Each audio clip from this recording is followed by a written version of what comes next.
Guys, Deluded Gooner, I'm back again, man. Q&A days. It's Friday, Q&A. As if you don't know already. Fridays as well as Sundays. If I've missed you out, I apologise. I've tried my best. Look at you lot. You lot are gone crazy. Man, my dead handwriting. But you see, I had to write some of you lot's in. Because luckily, when I was about to record, I was seeing some messages. Shout out to man like Scott, Coconut Gooner, and them man there. Because they got them questions in right on the deadline, man. I mean, yeah.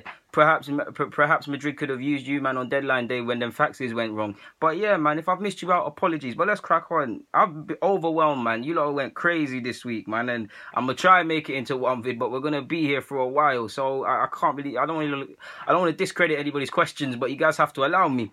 Bare questions. Look, bare. But let's crack on. Should we start from the top or the bottom? Flip a coin. Oh, shit. I didn't even say heads or tails. It's heads, so let's just start from the top, man. Biggs, 014 asks, can we afford to lose both Alexis and Ozil in this window, seeing as Juventus want 30 million for Ozil? Yeah, we can. We can lose them both for free. More than physically, what people don't understand, mentally. We've seen Alexis. Wenger was saying, oh, he's an excellent professional. And he is to a degree. But he's going to have his head turned. Mentally, he's already looking at City. This doesn't affect him, and he's shown in his performances. Ozil, it ain't happened as yet, but say he agrees a pre-contract with Juventus, going against the 30 mil you said. Then it's peak. We can't really afford to lose them now because we're not at the point. You might as well keep them to the end of the season. If they go, they go. But I personally wouldn't have been in this position. It's easy for me as an armchair fan to say that. But logically speaking, you know, what did I tell you guys? End of July, beginning of August, or whenever in the summer when they go away and have their pre-season break, need to know what these men are on rather than this. So let's crack on, bro. We can't afford to lose them, but it is what it is now. Either they stay or they go, and I know that doesn't help you as much, but we put ourselves in a unique position. Can you imagine Courtois and Hazard being in the last years of their contracts? Could you imagine United doing it with their players? Could you imagine Spurs, Kane and Dele in their last years? Liverpool, you get where I'm going. Suicide, man, by a club that has no ambition, really. So, yeah. Igal Ibrahim asks, if Arsenal don't get top 4 Europa League, is that the end for Wenger? You'd like to think he'd critique himself and sit down, but he didn't get top 4 last year. Fair enough, he won the FA Cup, but it's more or less the same thing. I mean, he's shown the man's invincible. Step down when he steps down unless someone forces his hand, broski. So, yeah, you got another one. Do you think the Ozil to Manchester United rumours are true? I mean, whether they're true or not, I mean, if you're asking me, do I believe it? There's got to be some truth. Jose's there. I mean, I know he played for United and living in Manchester, no disrespect to you Mancunians, but he's got nothing on London for these players for stuff to do. I'm not saying there's nothing for them to do in Manchester, but he'd have a strong German contingent, Gundogan, Sane, all of these, man, there. We know football rivalries ain't like that anymore. United, he'll be under Jose, who knows how to get the best out of him to a degree. So, yeah, there is truth to that, and if he wants to go, we've got no, like I said in the previous question, we've got nothing. There's nothing Arsenal fans or Arsenal as a club can do. If these men want to go, they'll go. So yeah. What next? At this rate, what is the light at the end of the tunnel? Is it a new manager, bro? How long's a piece of string? I don't know, man. It's like Arsenal fans just meant to suffer forever, bro. And you've got, can Arsenal sell players at a higher value? See its value. What was that? Seeing as the market has changed. Well, we've shown we're incompetent, and you look at Newcastle managed to get 30 million. I know it's not exactly 30 million, but 30 million a deal altogether for Sissoko. Spurs have been swindling guys for Vima. Everybody's making profit apart from us. Gabriel, Coquelin, Benacia, people just leaving for peanuts. Alexis is going to leave for peanuts. Really and truly, we bought him for 30. Really and truly, you should be making a decent profit on someone like him who's had the great 3-4 years, however long it is that he's been here. But we're getting 20, right? If that. So that shows you everything you need to know about the level of incompetence here.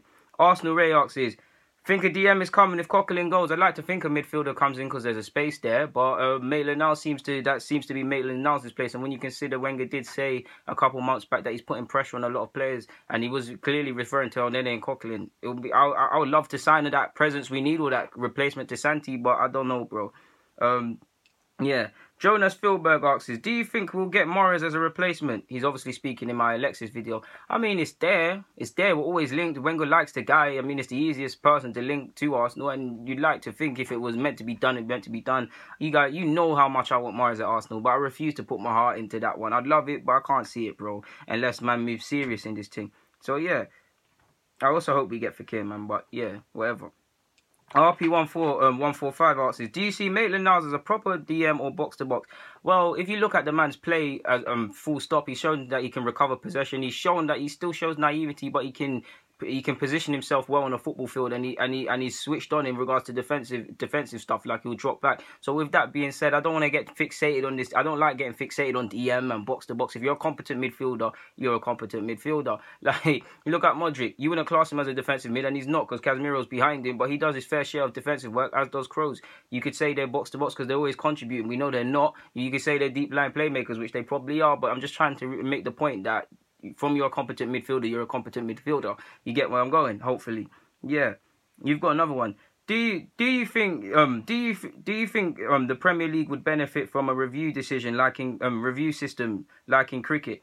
I'm all for it, I guess, to be honest with you. I don't really know how the cricket thing goes. Is it where you can talk to the captain? I did think at one point we can't get rid of the controversy out of football and all of these things there, but the not just at Arsenal, the constant bad decisions. Something needs to stop now. Like, there was a lot of delays in the VAR against Chelsea and whatnot, and it's not 100% perfect, but it's a step in the right direction. So we do need to think things like this. A review decision would be decent, man.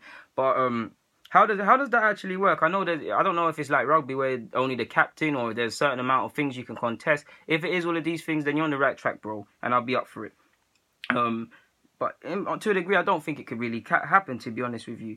Yeah. You also got another question. What's your take on Malcolm of Bordeaux? I mean, we're linked with him. I want the guy. He's certified. He's a great player with scope to become a very good player. I mean, he's a good player that has scope to become a very good player. And it's about time we went after these high caliber potential players. And we could do a lot worse. So, yeah. Scott asks, who do you think fills the gap as DM when Coquelin goes? Who do you want in? Well, you'd like to think the space opens for Maitland-Niles. He's deputising at left back, but you like to think the space is there. I like to hope we're looking for a midfielder. I would like Torreira. He's not exactly he can play defensive mid, but he's more deep line for me anyways, because he's got a good passing range. He's not a like for Coquelin, but I'd love to go and get him, to be honest with you. In regards to defensive mid, someone that breaks down play, we can't get him, but Zachariah of Dortmund, Gladbach looks very good. Other than that, I'd like scouts to do their jobs, to be honest with you. But great question. Big up yourself, Scott, man. Yeah. Tariq Amazing. How much rating should Brendan Rodgers get for developing Coutinho, Sterling and Suarez during their Liverpool spells? Or do you think he had no impact? To be fair, I know Suarez was a winger slash striker, but let's give credit. Suarez is a certified guy, but we have to give credit to Rodgers. He helped him. He helped Sterling. He ultimately played Sterling. I actually remember him playing Sterling fullback. He deserves his credit. He did develop Coutinho to a degree. He's an excellent coach. I don't know for management, but he's an excellent coach. So you could say that to a degree, and there's nothing wrong with that. He obviously gave confidence, consistency, and he allowed Coutinho and Sterling and these men to facilitate themselves. He facilitated freedom for them, and you saw when they almost won the league. I know people praise Rodgers for that, but if almost winning the league was an award, then Wenger would be bigger than Fergie in the title thing. To be honest with you, so yeah. You've got another one. Would you take Brendan Rodgers as an Arsenal replacement? Nah, man. I like Rodgers as a coach, but something just doesn't sit right with me. I don't like the way he handles big personalities, per se. You look at Sterling to a degree. You look at Balotelli. There's several other examples, man, of other clubs as well. So, yeah, nah, man. He's a good coach, though. If you were a pro baller, you've got another one. If you were a pro baller, would you use or be active on social media? If so, why? It's tricky. I'd like to be active on it. I mean, you see Maitland-Niles, he's basically not on that. He's got an account, but he's basically not on that. When then you look at Jack Wilshere and certain other players, they're always tweeting. It's a fine balance. Or Batshuayi and these guys there, or Mendy at City. A fine balance. I'll be fairly active. I'll be bantering. I can't lie. If I scored against Spurs, I would take a picture of me scoring against Spurs and say North London is red. And if I get bantered when Arsenal lose, I get bantered if Arsenal lose. But yeah, man, you don't want to be too active on them things there. Like you see Iwobi on Snapchat, and it rubs people up the wrong way at times. You've got another one.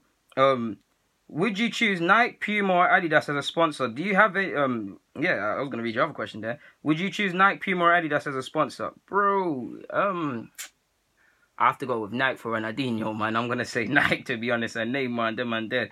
Do you have any pre-game superstitions? Well, I didn't when I was younger, but nowadays I like to, or when I was coming to the end of my career, I tended to put the left hand side of my stuff on first. So if I was putting on boxers or shorts before a game, I'll put my foot in the left hand side first. Putting on a sock or Under Armour, or you know how you put a sock. I know you guys know. You put a sock that want tight boots. You put a sock. You get a normal sock. Then you put your football sock on. Then you put another sock.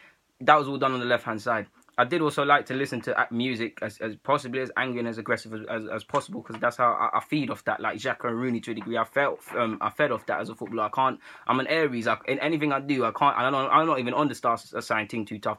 But there's only certain things I can't go half-hearted. I'm either all in or not, and football's one of them. Hopefully, that answers your question.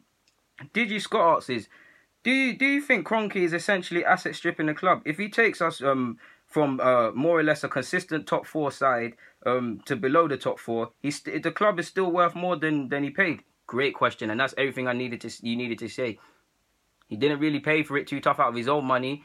He's doubled his money and he keeps growing. 7/8 Richard, despite not being up there for trophies. He essentially is asset stripping. I mean, he's got NFL interest and them things there. And when you look at Coquelin for 12 million, all of these other players sold for peanuts, and incompetence with the contracts, like you said, in a bit more of the question, but I had to paraphrase it, obviously. Alexis and Ozil going, you're still making money regardless. Last year, I heard we still made a profit in the transfer market. Somehow we made a profit. He don't care about ball. He said he wants to win. He loves Arsenal to win trophies. You don't see man on a cold day at Stoke. You don't see man against Southampton at the Emirates. But you do see him at the FA Cup because he wants to look all fly in that. I mean, people that have nothing to do with football in America have questioned his business ties and them things there. He is asset stripping the club, bro. And there's not a damn thing we can do about it. So, yeah. Correct on that, Scott, man. Shout out to Scott. He's always asking questions. And you said some positive stuff in one of my videos about being worthless or something. Shout out to Scott, man. Big all the way from China as well. Coconut Guna lastly asks, if Coquelin leaves, do we need to bring in another homegrown player? Homegrown, I'm not too sure, to be honest with you, bro. I mean, we got Chambers, you got Holding, you got Maitland-Niles, you got Wilshere, you got Iwobi, you got Bellerin, that's 6. I'm so sure there's like 2 more in that squad. There must be 2 more in that squad. There must be about 8. Or I know Wenger does some silly stuff, but he couldn't be stupid enough to not comply by the rules. I'm sure there's enough homegrown players technically within that side, to be honest. I'll stand corrected if I'm wrong. Theo, Welbs as well. So yeah, they're about. English players are there. We'll probably have to bring in one because out of the names I just said, someone will probably leave. But anyways, man, Q&A done. Lovely. We got this done in one vid, man. Guys, Deluded, I'm out. If it cuts out, we've done it all. Deluded Guna, I'm out. Get in the comments, subscribe, do the rest of it. I want them questions for Sunday. Allow me, people. I need to get these videos done. Ask them questions. I don't care what it is. It could be what I used to do when I was younger. I mean, I can't go into certain lifestyle choices, but what I used to do when I was younger. My favourite colour. Any nonsense or any footballing question, ask that, guys, man. You guys are the reason I'm here. You guys don't know. You guys say I bring you content and these things. You guys don't know what you do for me, bro. You lot got a special place in my heart, whether you're Scott from China, Dininsky, I can never say his name correctly, Iga Ibrahim, Biggs 014, Mobay Guna, bear of you lot, man. I love you guys, man. And if I blow, I'm gonna get you all ace of spades. Not everybody, because there's 2,000 subscribers. I ain't gonna be that kicked up, but yeah. Guys, DG, I'm out for real now, man.